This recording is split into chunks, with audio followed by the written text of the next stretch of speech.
네, 곧바로 이어서 김현정 더불어민주당 원내대변인을 한번 연결을 해봤는데요. 의원님 나와 계시죠?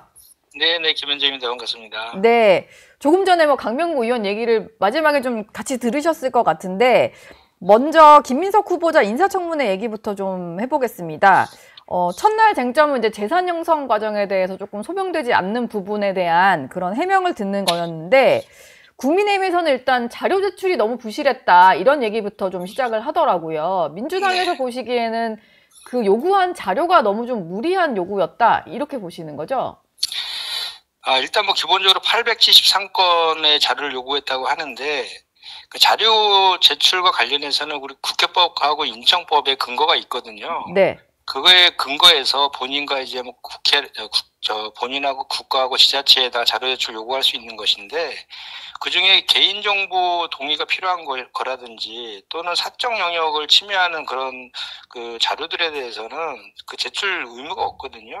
그래서 종전에 뭐 한덕수 후보를 비롯해서 많은 이제 청문 대상 후보들이 그 가다한 자료 요구에 대해서 사실 제출하지 않은 경우가 상당히 많았잖아요. 네. 그래서 이건 제가 봤을 때는 좀 인청법에 대한 지금 개정이 필요하다는 생각이 좀 듭니다. 예. 왜냐하면 이제 뭐 검증하는 입장에서는 일단은 무조건 많은 자료들을 요청하고 그 중에서 뭔가 하나 잡아서 문제 제기를 하려고 하는 그런 의도인 것인데 반대로 보면 또 인청이라는 것이 후보자의 그런 도덕성 검증뿐만 아니라 정책이나 그 능력, 역량 같은 걸 검증하는 것이 사실 더 중요하잖아요. 그렇죠. 근데 네. 저희는 약간의 그 인사청문회 제도가 지금 왜곡된 측면이 있는 것 같아요. 그래서 선진국처럼 좀 개정할 필요가 있다는 생각이 듭니다. 예. 근데 그게 또 지난번 야당 때는 그런 얘기를 안 하시다가 여당이 되면서 꺼내시니까 약간 이제 또 그런 부분에 대한 이제 지적들은 나오는 것 같은데 아니면 청문회를 다 마무리하시고 나서 청문 국면이 아닐 때 제대로 법 개정하는 게 오히려 좀 진정성 있어 보이지 않을까요? 그러니까 이게 지금은 저희가 여당이 된 상태에서 예. 인청이 진행되고 있는 거라서 저희가 이런 측면도 있겠지만 과거에 그 윤석열 정부 때도 마찬가지였고 네. 또 저 문재인 정부 때도 그랬단 말이에요. 그러니까 이게 기본적으로 여야를 떠나서 인사청문 제도의 개선이 좀 필요하다라는 생각이 좀 들고 이제 좀 전에 우리 말씀하신 것처럼 계속 반복되잖아요. 여야가 예. 바뀔 때마다 똑같은 내용으로. 네. 그렇기 때문에 이거는 그 법과 제도 개선이 필요하다는 반증인 것이고 그리고 저희가 이번에 인청법을 개정하겠다라고 하는 것은 예. 이제 이번에 저희가 인청법을 개정하더라도 김민석 후보나 이번에 내정된 후보자들에게 적용되지 않잖아요. 네. 그리고 저희가 인청법 개정에 대해서는 21대 저희가 야당일 때에도 국민의힘에다 요구를 했었고 작년에도 우리 야당 시절에 이 인청법 개정과 관련된 그 법안이 지금 현재도 계류 중에 있어요. 네. 그렇기 때문에 이거는 뭐 이렇게 여야 간에 입장이 바뀌어서 한다기보다는 근본적인 인사청문회 제도의 개선이 필요하다라는 차원에서 진행된다고 보시면 될 것 같습니다. 예. 알겠습니다. 여야가 26일에 원포인트로 본회의를 열기로 했는데 일단 추경안도 좀 처리를 해야 될 것 같고 근데 지금 국민의힘에서는 여당이 지금 가지고 있는 법사위원장 자리를 야당에 좀 양보를 해줘야 추경안 처리를 할 수 있다 뭐 이런 전제 조건을 걸었더라고요. 근데 민주당 입장에서는 절대 불가하다 뭐 이런 입장이신 거죠? 그러니까 추경안하고 그 상임위원장하고 예. 이게 뭐 이렇게 서로 바터하거나 이런 성격은 아니잖아요. 지금 추경은 추경대로 지금 민생이란 내수진작을 해서 필요한 것이기 때문에 네. 그것도 추경은 타이밍이 중요하잖아요. 그렇기 때문에 지급하자는 것인데 거기에서 법사위원장 그것도 22대 때 개원하면서 이미 여야 간 합의된 그 내용대로 하면 될 일인데 법사위원장을 달라라고 요구하면서 추경을 발목 잡게 하는 것은 정말 이거는 과도하다라고는 말씀을 드리지 않을 수 없는 것이 이번에 새로운 정부는 인수위도 없이 출범했잖아요. 그리고 지금 다들 뭐 인정하는 거지만 네. 얼마나 지금 내수나 경제가 안 좋습니까? 그런데 최근에 이제 정권이 바뀌면서 이런 불확실성이 좀 또 해소되고 그래서 증시도 지금 3,100포인트도 돌파하고 있고 또 그리고 경제가 살아날 거라는 심리들이 되게 좋아지고 있거든요. 예. 이럴 때 그 시장에 마중물을 부어갖고 더 그 경제와 민생을 살리는 이게 지금 타이밍이거든요.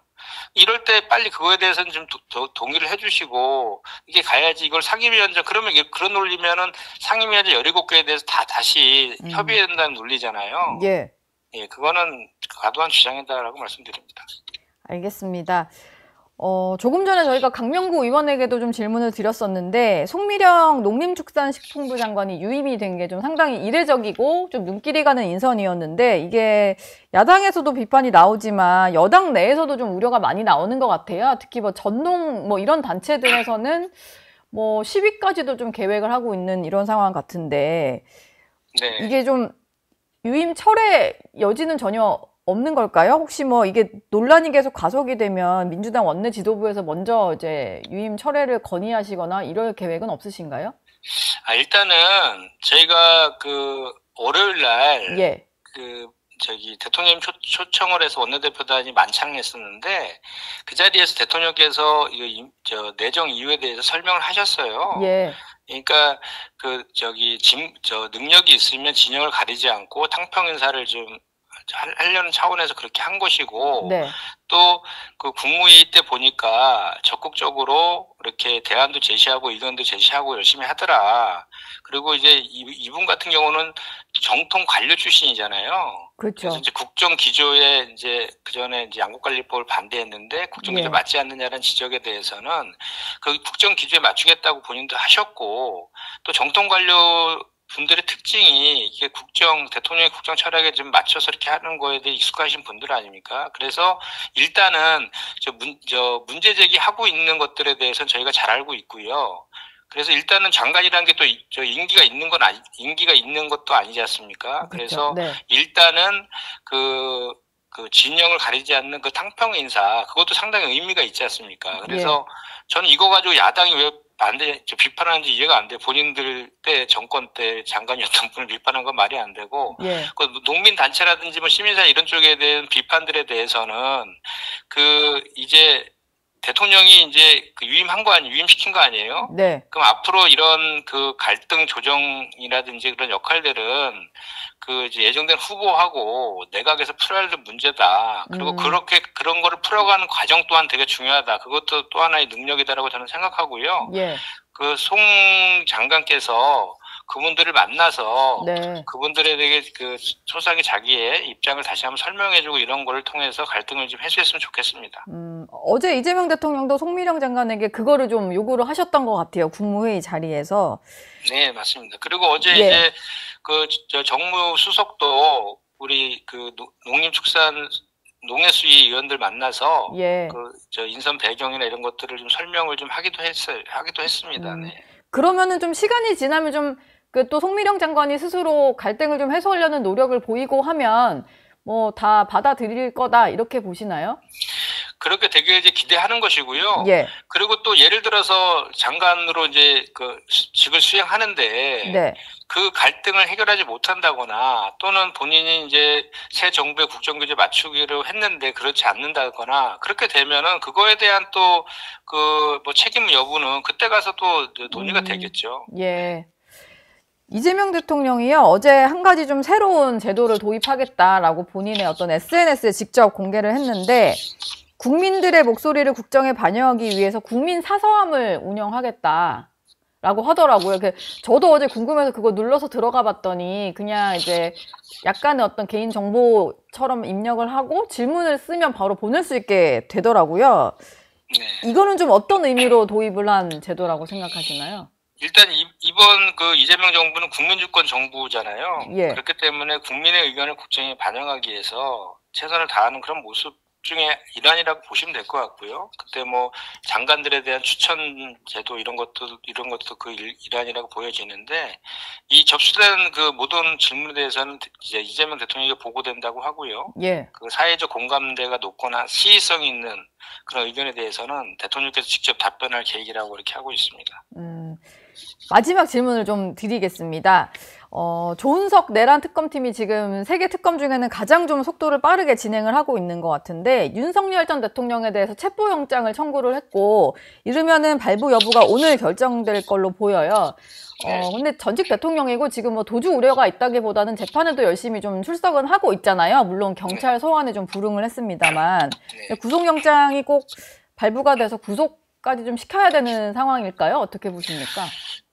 지금 도주 우려뿐만 아니라 증거인멸의 의뢰가 있는 거죠. 그리고 지금 그 내란 재판과 관련해서 지금 그 주요 임무 종사자들은 모두 구속돼서 지금 재판받고 있는데 예.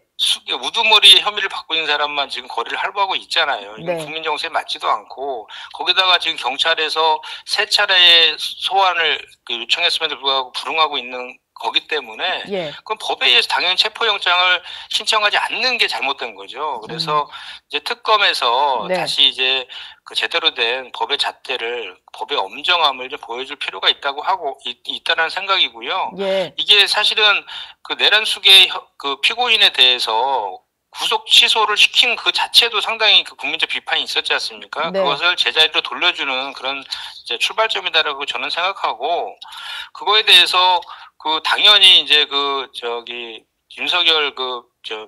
윤석열 내란 우두머리 입장에서 보면은 예.